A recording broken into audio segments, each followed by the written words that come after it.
I think we can start. So good afternoon, everyone. It's good to be back with the ABSL community again. I hope you're all doing well wherever you are. And welcome to Work Better. This event is part of ABSL's month-long business mixer. And today we will share with you a bit about creating a better work experience. My name is Kinga Pakuc. I'm a learning and organizational consultant for Steelcase, and I'm grateful to be your host today. Welcome to my home in Cluj. We'll cover a lot of ground, so please add your questions or thoughts as we go in the Q&A section or in the chat as you prefer, and we'll address them either in the webinar or make sure to get back to you afterwards if we run out of time. So before we begin, let's just take 1 minute to reflect. I mean, you know, what a year it's been. I think we all made it in the history books, whether we like it or not. We've never before in our lifetime experienced such an event like this comparable to the pandemic of the past year. So I think none of us expected it to last this long. And because of that, the impact is deeper and far more reaching than anyone ever considered. So I think it's safe to say that we're all at least a little different than we were this time last year. Every one of us has adapted. We've adapted the things around us, you know, starting from our immediate microcosmos at home, our houses, our routines, everything has changed to fulfill our needs. So of course, the way we work has changed, and our expectations and needs related to work have changed too. So at Steelcase, when we see an issue impacting people at work, our first response is always to study it and find out what's really going on rather than just guess or assume. I don't know if you remember the headlines from this time last year in the media, they were all extreme truths. So we have a dedicated team of researchers around the world, and this team has devoted itself in the past year to conducting primary research touching 32,000 people in 10 countries. So the data is really interesting, and we'll share some of that with you. But what is even more important is what we can all learn, and then what we can all do to help people have a better work experience moving forward. So just for your reference, you can see on the screen the 10 countries that were in the scope of this global report. But I'd also like to add that those of you who have registered to this webinar had the opportunity to take a part of the survey that we use globally. So let's just say that with you, the scope has expanded a bit, and we'll get to see what you had to say compared to the global average as well. So let me introduce to you your speakers today. Some of you might have already met them in previous sessions. So we have Ilinca Popescu, our regional sales director. She's joining us from her home in Amsterdam. And together with her, we'll share with you the main findings of the global research about creating a better work experience. Then in the second part of the session, Andrei Troc, our workplace designer, joining us also from Cluj, will give you an example as to how people's needs can be translated into space. So we'll see with Droc how space can actually be transformed to accommodate employee needs and expectations.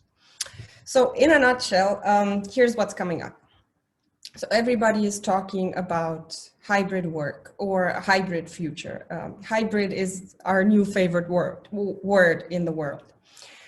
Everybody wants to know what organizations are doing, how they're going to implement this so-called hybrid work strategy. Hybrid meaning a blend of work based in the office and at home.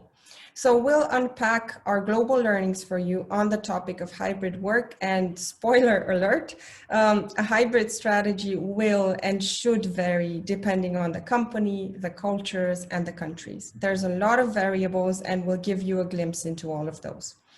Secondly, we've learned a lot from people's working from home experiences around the world. So what's working, what's not. So we can now understand how to create a better experience for people as they return to the workplace. So we'll take you through some of those learnings too. Then to help you navigate all of these findings, we'll share with you some key takeaways from our research and how it led to insights around the 5 things people need moving forward.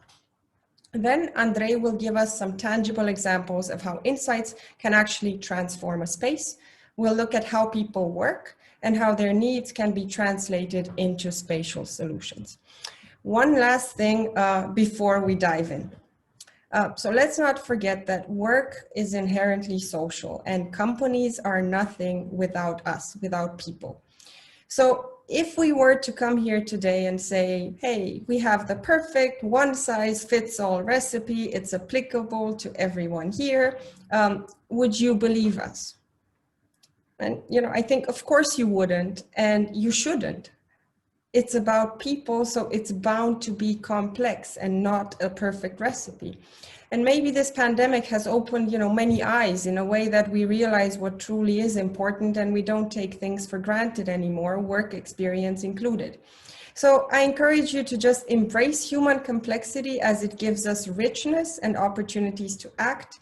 And the more organizations can apply the insights derived from people's needs, the more they can truly create a better work experience in this hybrid future. So, Ilinka, can you start us in the journey of the hybrid future?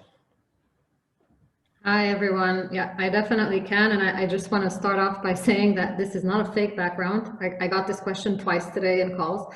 I've just moved, so the shelves are not empty on purpose. We were having a little laugh beforehand because of all those articles around people buying books only for the purpose of Zoom backgrounds. So I'm doing the opposite, right? I just bought a shelf, but I have no books. So yeah, jokes aside, and back to the topic at hand, which is hybrid. If my slides would agree with me in terms of moving, there we go. It's the correct slide, Kinga, right? Yeah. Cool.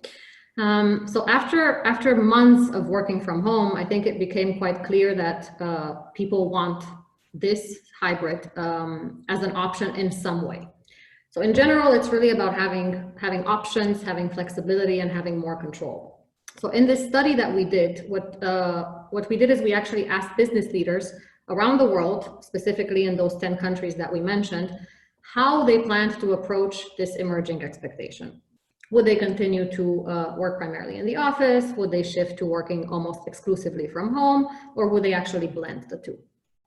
So as you can see on the top bar, which is the global average, the red bar indicates a heavy in-office presence, and the blue is hybrid, and then the yellow is an extreme work from home strategy. And you see that the vast majority of people that we asked fell into this hybrid category. But you'd also see that it varies by country. So I just want to unpack some of these differences a little bit. And I'll start with France and Germany. Both of these countries really stand out with the highest proportion of red, right? So of business leaders saying that their companies are going to continue working mostly from the office. And a key reason for that is that from all the 10 countries that we had in the study, France and Germany have, first of all, the strongest labor laws and regulations. And they also require that companies actually involve employee representatives in the decision-making about where employees work. So workers' councils, I'm sure you've heard of them, or things like health, safety, and security committees. And that actually means having to talk about things like, how do you ensure that employees don't work more than their contracted hours? Or who is responsible for subsidizing or providing the office equipment for the home? So actually, we were surprised that the blue bar, the hybrid bar for France and Germany, wasn't even higher, given how complex the decision-making is for these countries. And then I just want to point out one more thing that surprised us, which was about China. And we were surprised that China wasn't more like France or Germany.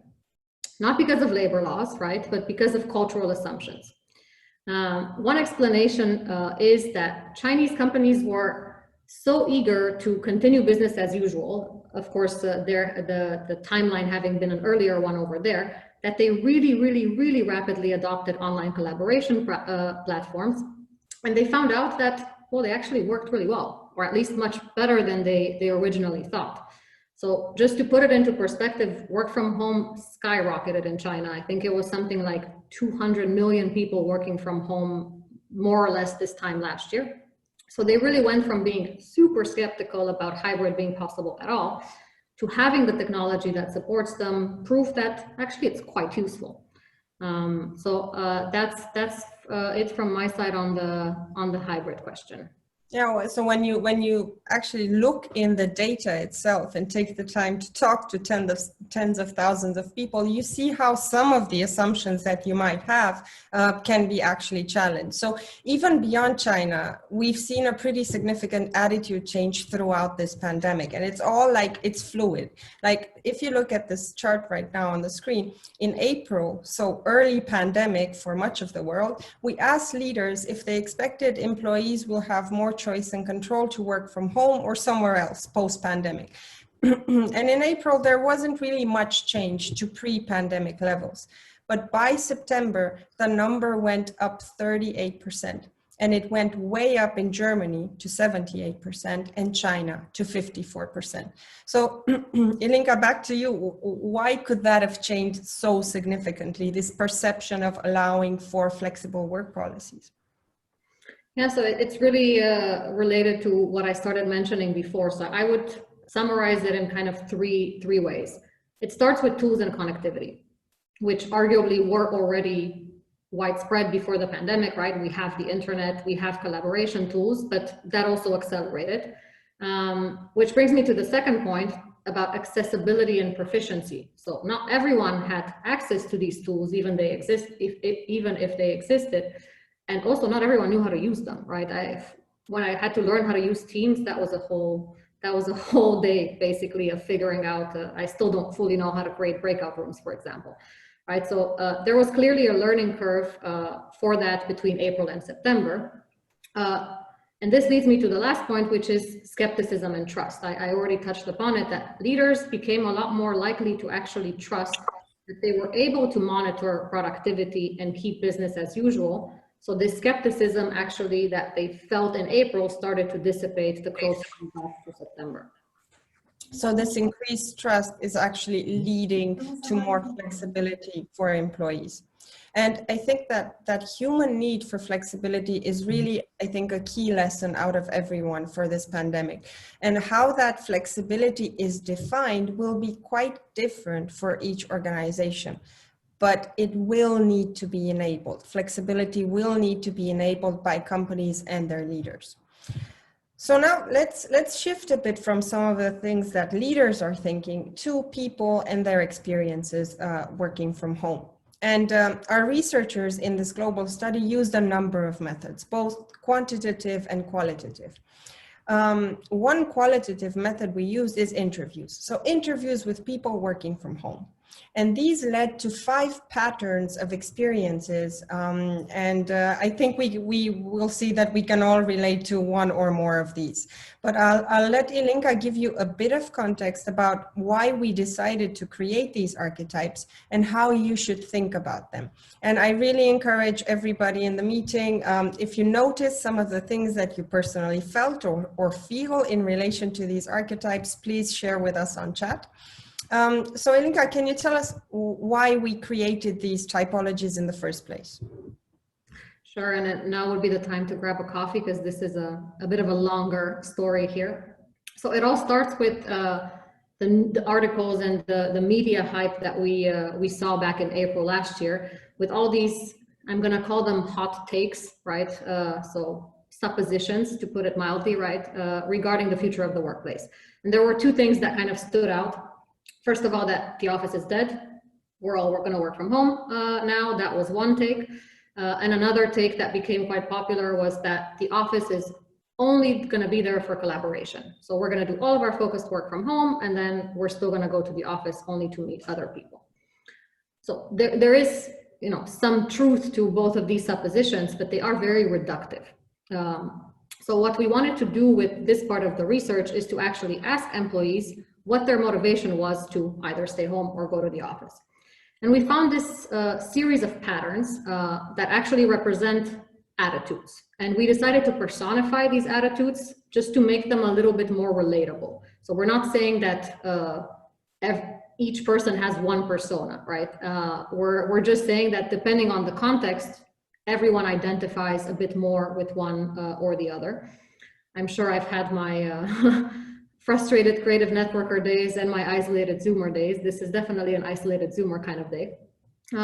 So it's just a really useful tool to remind leaders, and in this case, to remind all of you here, to consider the diversity of needs of people and to design and accommodate for a diversity of needs, as opposed to thinking that one size fits all. So maybe just a short synopsis on what we can learn from each of these personas. And I'll start with the isolated Zoomer, who is this kind of part of us that feels constrained, kind of like living in a matchbox where everything happens in the same space, and where we're really yearning to have more structure and rhythm and an expansion of our world. And here the office is really what would help this persona transition into work, right? Because you have a work environment that puts you in a work mood. And then you come home, you turn that off, right? And you don't have everything mixed up and bubbled up in your head all the time. So for this archetype, the office is there for you to go on a rather regular basis and to do most of your activities, including focused work, right? I will stress that many times during today's session. But then when we look at the autonomy seeker, this is a very different attitude, right? It's about celebrating all the things that are great about working from home. You get to work in whatever posture you want. I saw yesterday an article about WFB, working from bed, and why it's bad, don't do it, right? But that's a thing, right? So you can work in a relaxed way on your sofa, looking out the window, whatever you feel like. And you can also decide how to mix up your day and your schedule depending on when and how you want to work. So there is definitely this attitude of having more freedom and autonomy. You know, you can wear your yoga pants. I'm not going to ask how many of you are in yoga pants right now, but I'm sure quite a lot. You get to walk your dog or your cat. I've been seeing that lately quite a lot as well. Quite intriguing.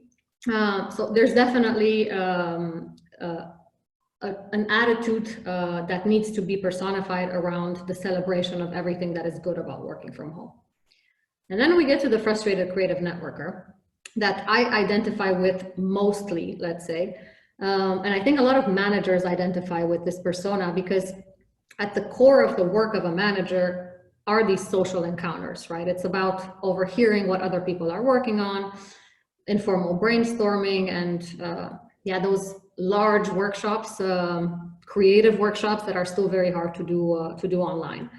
So if you're in this kind of role, sometimes you might feel like you have a very limited influence or reach or even impact, even though you might appreciate the capacity to focus better at work.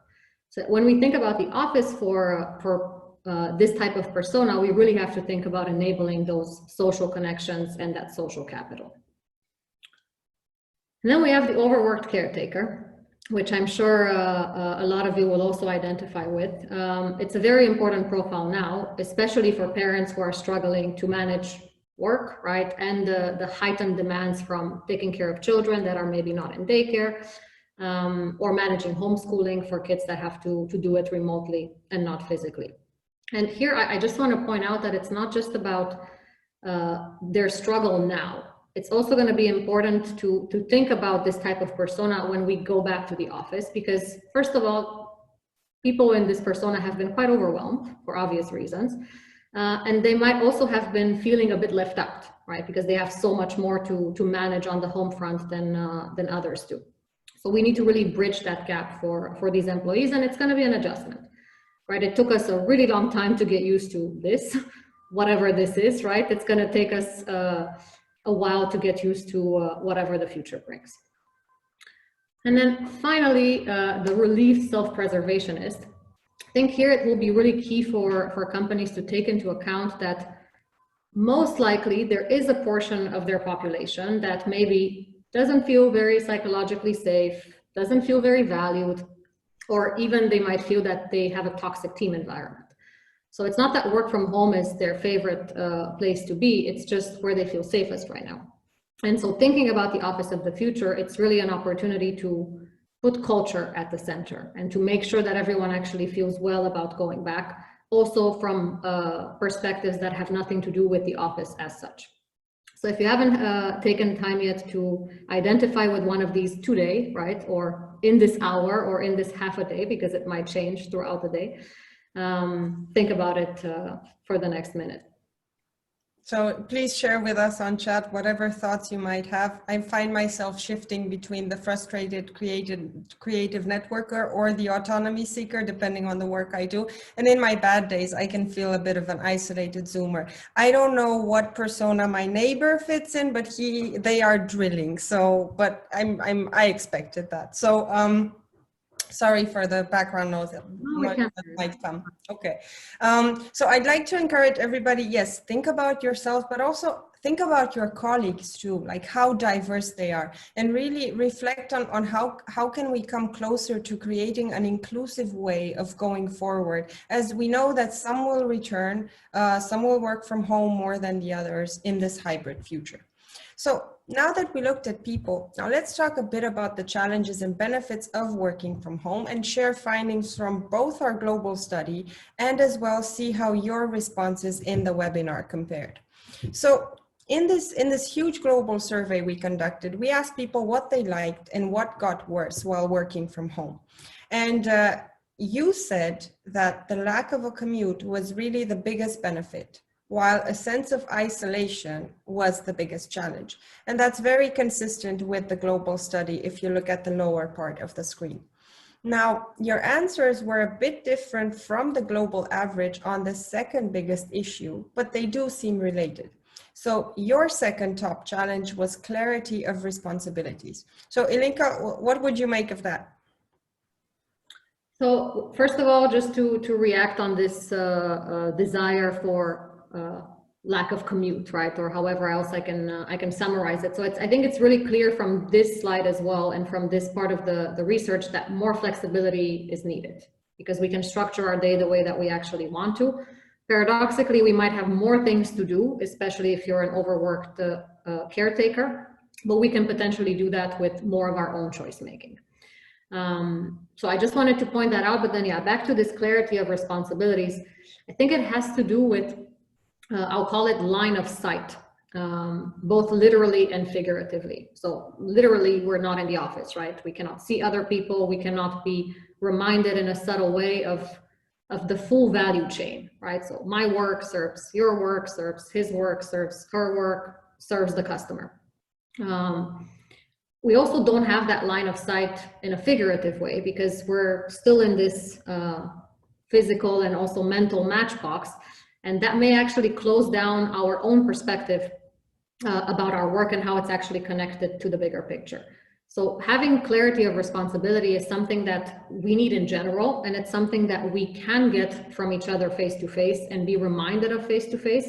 So it's not surprising that this is one of the top challenges for you that have replied, but also for people in other countries and in other roles. Thanks, Ilinka. Now, I'm pretty sure everybody is waiting for me to say the next word. The hottest topic for organizations right now, the award goes to productivity. So this is a key topic that emerged both in our global survey and in your responses. And with productivity, we see somewhat of a paradox. So first, it's about how people talk about productivity. You know, some people say that they are more productive at home, but then we also saw people experiencing their productivity drop. And if you look at the bar in the lower part of the screen, in the global study, productivity actually landed on both sides as a benefit and a challenge. So Ilinka, how can both be true? So first of all, hi to the other frustrated creative networker on the chat. Thanks for sharing that. Anna is saying that sometimes it's complicated to create valuable relations with a small, young, and creative team. I think a lot of us can relate with that. I'm also in that camp. So thanks for sharing that. So back to productivity. So it is a paradox, and actually both things are true, in my opinion, because one size doesn't fit all. So some part of the population feels more productive, some less productive. And the reason for that, I think there's two main reasons to mention here. The first one is around generations. And I'm really not a fan of overgeneralizing about people's age, right, and the generation that they come from, but often generation is just a proxy for your life stage. So if you're an empty nester, right, your kids just went to college, and you have a dedicated home office, then probably you have a pretty good opportunity to focus and to work with a lot of interruptions. But if you're more in the life stage where you're facilitating learning for your kids or caring for them or caring for elders, it can probably be a bit challenging to find the right level of productivity that you actually need. So definitely this generation life stage aspect is a huge factor. And a second factor that I think is very important to pay attention to is the kind of work that we're doing. So productivity and performance, it's not just one monolith. And I can send it to you afterwards, but there's a very interesting third-party research that shows that maybe routine work is easier to do on our own at home. But for work that is more complex, that requires teams, that requires problem solving, or interestingly, maybe work that has a speed or an urgency component, the research shows that we actually do that better face-to-face in an office. So we do see this paradox of productivity where both sides are true for different reasons. So it really truly depends on how you define productivity and performance depending on roles, but it's always going to include a part of focus and a part of collaboration. So then we also asked people what improved working from home, and everyone, including all of you in the webinar that responded, said that work-life balance and autonomy improved. So Ilinka, how would you comment on this intentional separation of work and home life now? So there's definitely a huge debate around this happening right now. So on the one side, you have the camp that really appreciates being able to separate work from personal life. So you leave work at work, you come home to your personal life, and the two don't mix. But then there's also the camp that is saying, okay, huge benefit. I'm not in the subway. I'm not in the car for 3 hours a day. I have the flexibility to balance my responsibilities at home. But then, you know, everything is a bit of a blur, and where you're in your matchbox with every element of your life. So that debate is clearly happening, but a more specific part of the debate is how do you provide boundaries in the digital era? And do you need to use law for that, right? Or whose responsibility is it? That's basically the debate. So for example, in France already, I think it was 2016, that they adopted a labor law that, among many other things, talks about the so-called right to disconnect, which I think is a beautiful phrase in itself, right? The right to disconnect, which is basically saying, okay, as an employer, you are legally obliged to stop encroaching on the personal time of your employees. So don't call them, don't email them after work hours. So I think we're really at a critical moment, right, to see how other countries will react. I know Germany is thinking about something, but until now, from a law perspective, I believe it's only France and Luxembourg. So I'm really curious to see how other countries like Romania will react to this debate. And if you have any thoughts about this, also feel free to shoot them in the chat.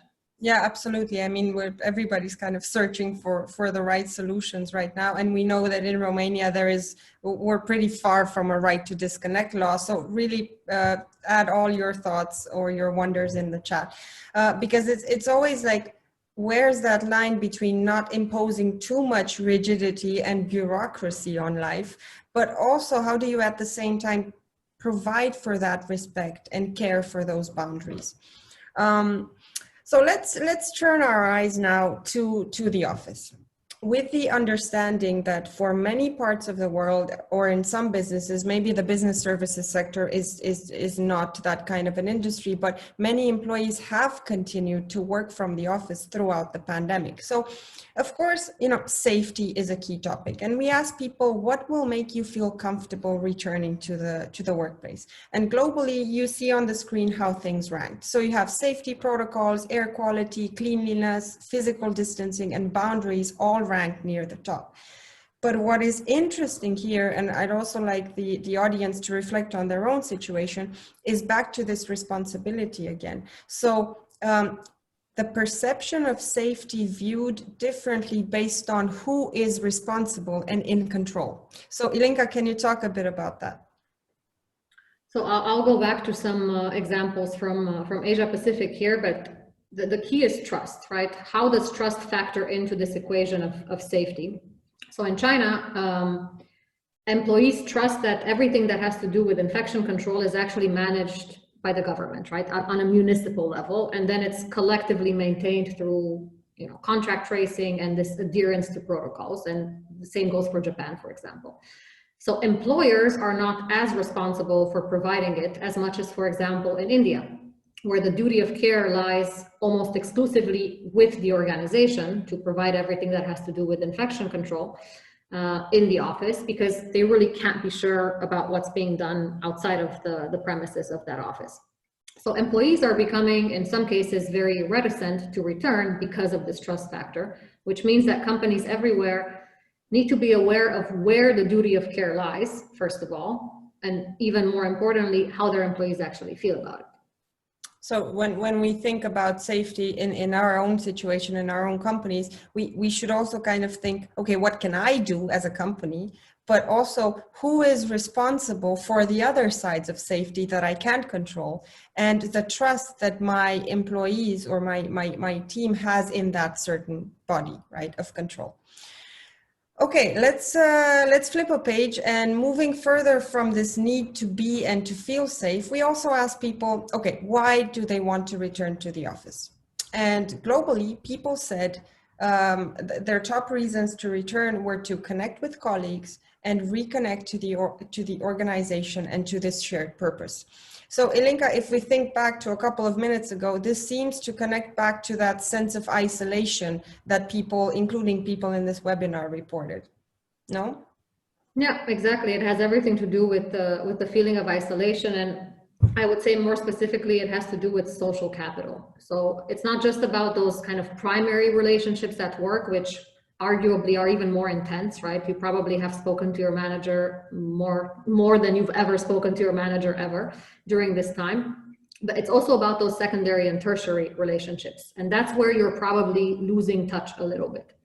So I look at social capital like a kind of account balance. If we're away from each other, we're making withdrawals. And if we're together, we're making deposits. So this social capital and those relationships, the web and the networks across the organization are definitely good for us individually, because we can ask questions, we can learn more and stretch our thinking, and we can create new opportunities.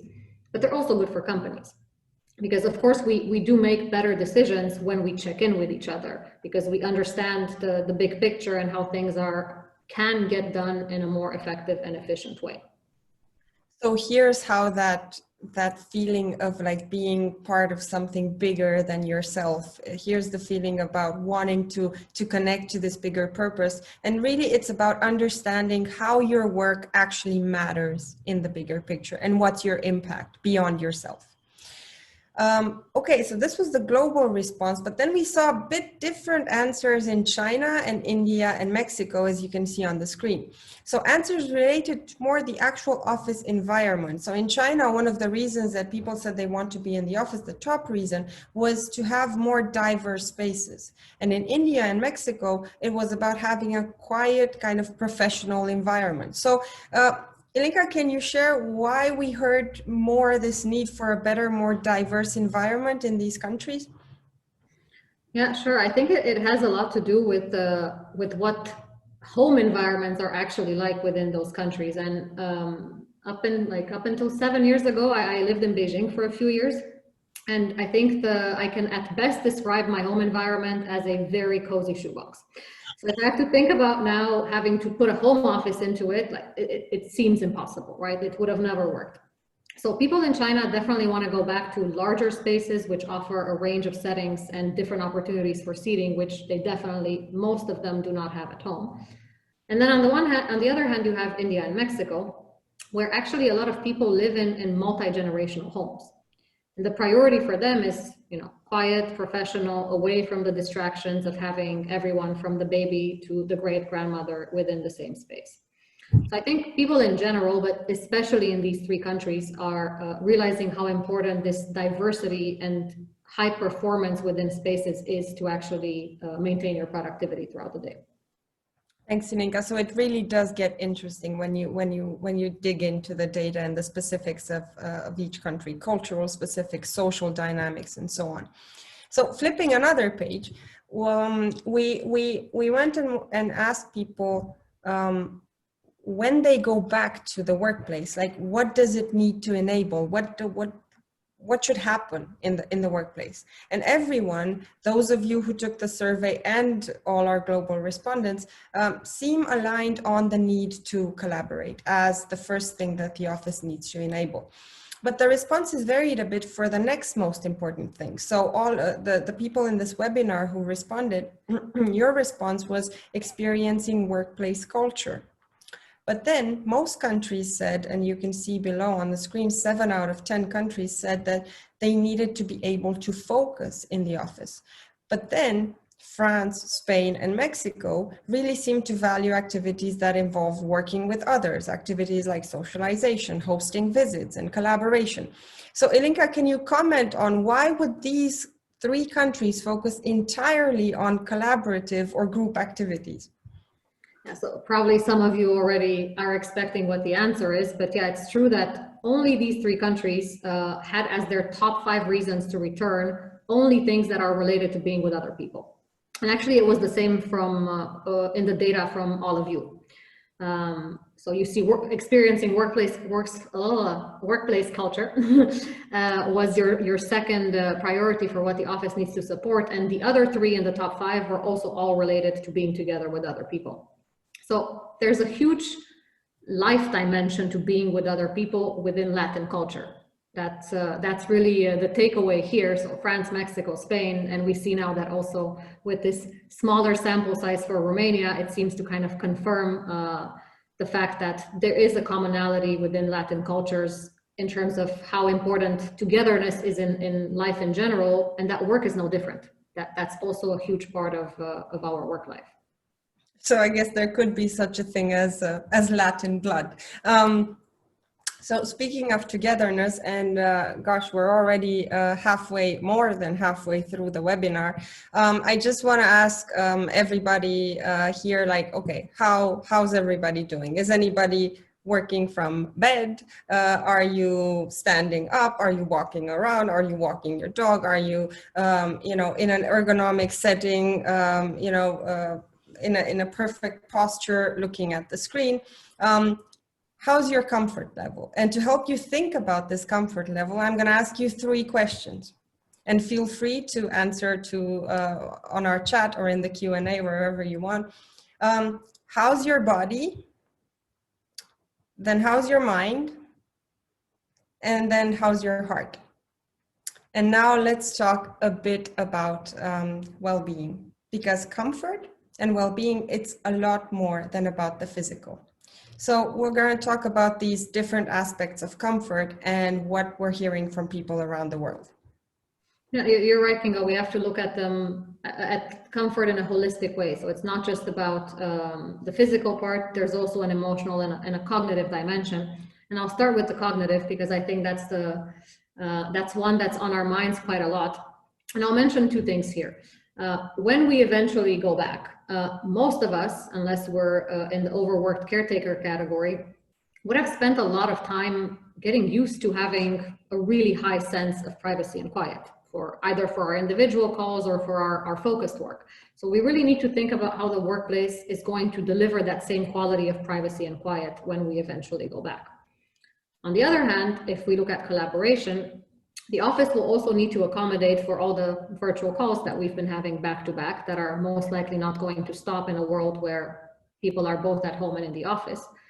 And that also means that we need to support mixed presence meetings, right? Where some are online and some are in person, because it might sound like a very obvious thing, but the experience is not seamless, right? If you're the only person at home and there's 4 people in a room, that's not very inclusive. If one person wants to write something on the whiteboard, for example. So we need to think about how to make it inclusive, effective, and seamless for everyone, so that we don't create haves and have-nots, right? Depending on the choice you're making to go to the office or not. Then when it comes to emotional comfort, I'll mention here this notion of psychological safety again. Do we feel that others have our back, that they accept us for who we are? And for this, you really need proximity, accessibility, and familiarity. Another word that I cannot say today, familiarity. There we go. So these 3 things are crucial for us to build a sense of psychological safety. And the easiest way to do it is still face-to-face, because we have a human need to actually be together. And there's a study that I can share it with you afterwards as well. It's about how we experience cravings for human connection in the same part of our brain where we experience cravings for food. So we crave people and chocolate, right? And I even heard the expression of social treats being used recently. So belonging and community are really, really important for being the best that we can at work. And last but not least, physical comfort. I think we've thought about it more than we ever did before. And I think we've also realized that we take things for granted in the office, especially task chairs. I think everyone took task chairs for granted. And our research clearly shows that not having one at home actually has the highest negative impact on things like stress, productivity, and engagement. So yeah, I do feel very, very well and safe with all of you here, but I need to adjust my posture. I'm one of the people that took task chairs for granted and still is. So, you know, this is kind of as much as we had to kind of time to show you in our global survey, and there's a lot of research, and I'm pretty sure that it's a lot for you in the audience to process. So just to ease your cognitive well-being a bit, Ilinka, can you nail down the research into the 5 things that people need? Sure. So everything we've shared so far and this kind of cultural context that we gave you to the findings, it really boils down to we need to be and feel safe. That's a given. We need a sense of belonging, which is about inclusion, trust, and shared purpose. But we also need to get stuff done, right? And have a sense of accomplishment, which takes collaboration and focus within the same day and most likely within the same place. We also need comfort, whether it's about avoiding aches and pains, but also about mental and emotional comfort. And last but not least, we will kind of demand more control over where and how we work, because we had it this whole time, right? So we will continue to demand it for the future. So I think all of these things will definitely shape the future of work in the workplace. Some of them are not new, right? They were accelerated by the pandemic, like our need to feel a sense of purpose, for example. But of course, something like safety is completely new, an added bonus of the last wonderful 12 months of our lives. Thanks, Ilinka, for sharing the global learnings with us, and just for the members in the audience to know, we will share a link to the report with you. So I hope that now it's clear why you shouldn't believe anybody who comes and says there's one size fits all for creating a better workplace experience. But we truly believe that understanding worker needs and expectations are the key ingredients in actually creating a work experience where you put people at the center. So now for the remaining 15 minutes or so of our webinar, you know, what's next? So let's say now that I understand workers better, what can I do next? The question is, how do we create work environments that can support these user needs? So Drok is here to show us how insights can actually be tangibly translated into space. Drok, over to you. Great, thank you, Kingo. So yeah, it's all about how we can integrate these needs and these insights to answer to how people would want to work in the future. But before we move to that, I'd still like to have a look at a kind of past that's not, it didn't take a lot of time since we visited that, and look at the floor plan with which we are all very familiar, I guess. So when we look at this floor plan, and we were used to it for a lot of time, we can see that there are different areas and zones on the floor plan and how they interact. So for instance, if we look at the orange individual workspaces, they are quite standard, they are aligned, they are quite dense in the way that they're displayed on the edge of the floor plan. On the other hand, if we look at the collaboration spaces, they're also somewhat placed towards the middle of the floor plan. They're kind of grouped with each other. And of course, if you look at the learning spaces and social spaces, they are quite small, they are quite grouped, quite far from all of these people actually on the floor plan. And in terms of learning spaces, they're also quite enclosed. So we of course have that general training room that we're all used to. Now, keeping this in mind and looking a bit towards the future, we can see that based on this last year and on the needs and what we understood from different people, from different countries and with different types of work, that this floor plan should evolve in such a way that all these areas and all these spaces should be more intricate. They should be more connected in between each other. They should be more diverse so that people want to come into the office. They want to experience the office as a destination, as opposed to a place where I need to go 8 hours a day to do my work and get that paycheck at the end of the month. And here we can also see a bit already that even though it might seem complicated and it might seem really detail oriented, that's because, again, we are people, we have different typologies, we have different types of work, but still, according to what some teams might need more or less, we could cluster in places on the floor plan some more individual workspaces, we could make learning spaces larger in some areas, or we can really focus on socializing spaces. But moving forward, we'll also be seeing a bit that we still have a lot of knowledge from before the pandemic. And here we can really focus on the work modes. So when we talk about work modes, it's really the tasks that all of us do throughout the day. So all of us need to write emails or complete some reports at some point. So that would be focus work. We all like, and probably do it, rejuvenate a bit throughout the day.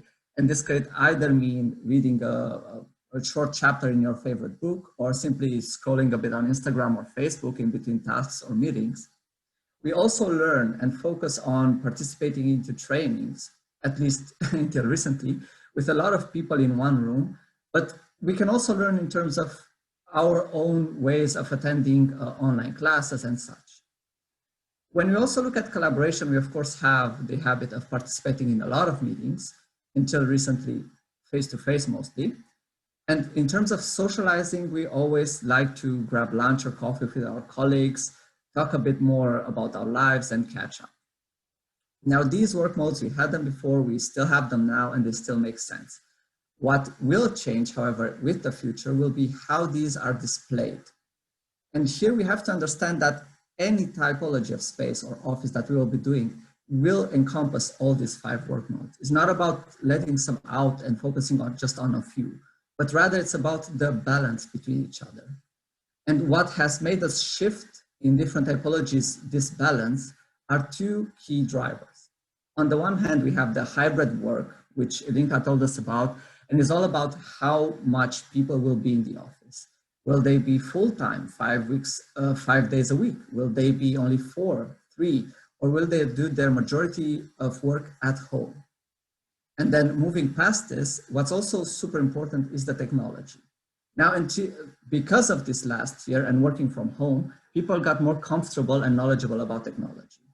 But we have to also consider that going forward and having this hybrid framework, technology will still be with us. So you will still have some people at home, some people in the office. You will still have this need to have video calls, and technology should reflect this new need in a good way. Now, because of these needs and because of different needs of companies, culturally, according to what type of work they do, and everything else, we can differentiate between different typologies. We can have a typology that's more focused on focus work or individual work. And this would be maybe closer to what we know now as team spaces. So places where we have a lot of possibilities to work individually, but we also have some collaboration and social spaces around. But moving past from this, we can also have some options where collaboration, socializing, or learning may be the focal point. And in these scenarios, we might have the case to see that some companies might recommend that employees come only 1 day per week in the office. So when you come into the office, what does make sense? I might come in the office when there's a really important meeting, where all of my colleagues are coming into the office, so I might want to spend more time with them in a social setting. Or it might make sense to go there when we have to discuss strategy about companies or we have an important meeting. So that kind of gets into the learning part. What's also worth mentioning on the next slide, we can see that these zones, they don't need to be exclusive. So there might be a company which has more offices in one city, and each of these offices might focus on kind of one of these work modes more. On the other hand, we can have one office in one city, which is quite large. So it might have different areas on floor plans, which will respond to this. And because of time, we will be focusing on just one of these areas and get a bit in depth to understand and kind of move from this sense that we have a lot of stuff in there and we have no idea why it's all mixed up in there. So looking at this in 3D, we have here the example of a team neighborhood. And we're going to look at the space a bit on how it's reflecting these user needs, these 5 that we discussed beforehand. So when we look about comfort, like Ingo was saying, we've been working from home and most of us have been working in silent environments, let's say, where we could focus. So coming back into the office, it's going to be important to have kind of this distraction-free environment. We won't be able, we won't want to return to an office where we are seated at a 6-people bench and everyone's calling their phone, joking around, making a lot of noise when we try to write that sensible email to our client. On the other hand, it's going to also be important for us to have this range of postures, moving throughout the office, jumping from one couch to maybe a task chair to maybe a meeting which is standing. These things will help us in terms of physical well-being. Now, in terms of belonging, it's all about making the office stimulating and offering inspiring spaces. Again, we have this possibility to work from home now. So why would we want to go into the office if it's not an inspiring place? So besides this actual space feature, let's say, that will be a main focus to us as users, it's going to also be important to connect with people. And here I'm talking both about our peers, but as well as with our leaders. In terms of productivity, which is the third biggest need, and Kingo mentioned this actually, it's all about jumping between focus and collaboration. Now, we can try to do only one of these throughout the entire day, but first of all, that would be quite forced. So it would really not be in the benefit of any of the users. And second of all, we have to think about how the creative process is working. You have a creative process, and then you generally need to jump from collaborating to individual work, researching some things, then moving back to discussing it with people, and so on. So because of this, in these new layouts, we suggest that individual work settings and collaborative work settings are placed next to each other. And of course, they can vary between being enclosed and open to accommodate things like visual privacy, acoustic privacy. It can be done. But the idea of jumping easily between these would be a real advantage now. In terms of control, we have to understand that people, first of all, will want more control on when they go to the office and when they work from somewhere else. However, when they are in the office, they will also want more control on their environment, adjusting the space, not having this kind of standardized settings again and again, regardless of what team or what work you do. And because of this, we would be moving to having more shielded spaces and tearing down some more walls. So you can modify this on a month-to-month basis. And lastly, we'll be having the safety issue, which of course, on the one hand, you have air quality, safety protocols, and cleanliness, which doesn't really connect to the furniture that you have in the office that much. But you also have this thing around physical distancing, boundaries, and densities. And here you can already see that we don't have these desks all put together. We have space between, we have different levels of boundaries, so higher screens, lower screens, which really help everyone be comfortable as comfortable as they need to be in the space. So that's pretty much it in terms of how a space would respond to these kind of 5 needs. Thanks, Drog, for giving us this example. I mean, it's absolutely fascinating, and unfortunately, we don't have a lot of time to go through as much as in much detail as we could. So we're free anytime to discuss some more. But like Drog, if you were to, from your experience as a designer, what would you recommend? What could be some of the things that a company can actually think about when they're thinking about how their space can morph to translate these employee needs? What can we do? Well, I think like everything that you do in life, you need to understand why you do it. So what's your central questions, or what do you want to gain from it? And this can vary, of course, according to country, company, or priorities in that specific company. You might want to focus on this community aspect, which maybe in the past year and a half, you having a lot of new employees, for instance, this community aspect might be failing in your company. On the other hand, you might focus on how the needs or expectations of our employees have changed. They might need something else or want to adapt their new space and culture. On the other hand, of course, you might want to organize differently and understand a bit more how to measure effectiveness now that we're not all in the same space. And of course, I mean, this sounds like a big jump and you can do it all at once, but you can also, however, start with pilot spaces. Test out, maybe kind of redo one small area in your office, however big it is, to test it with some teams that might be willing. They would like to change something and try something new. See how it goes and adapt to your process rather than just jumping in with one solution for everyone. Thanks, Drok. So just in the last couple of minutes, and thank you everybody for staying with us. Let's just backtrack for a second and rewind what we did in the last hour.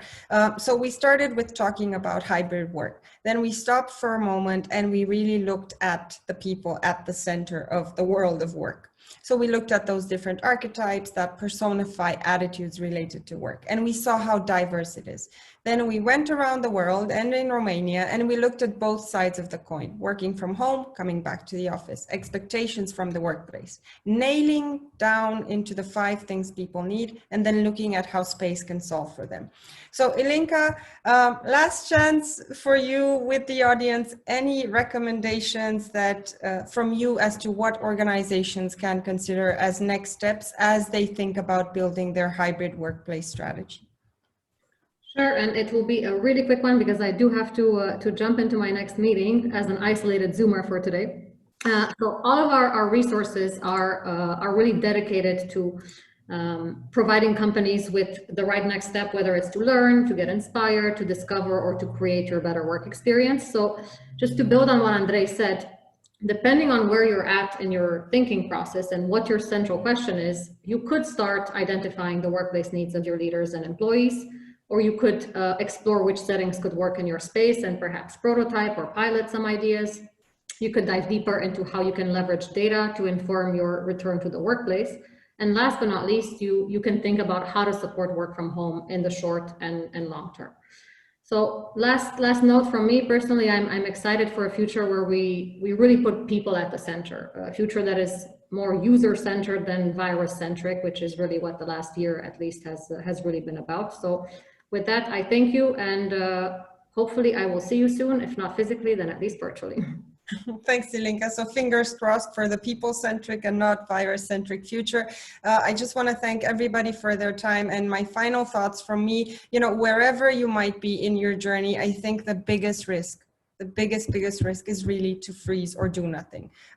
So we hope that you enjoyed the webinar. We hope we have inspired you with the diversity in humans around the world and the richness and how many opportunities to act you have. And we really hope that you look at the world and at workers a bit more differently after this 1 hour, see it in its complexity and richness, and hopefully believe as we all do that better is actually possible. So take care, stay safe, and write to us on the chat or to ABSL, keep in touch, and you'll receive the link to the global report as well. So it was great to be here with all of you, and yeah, take care.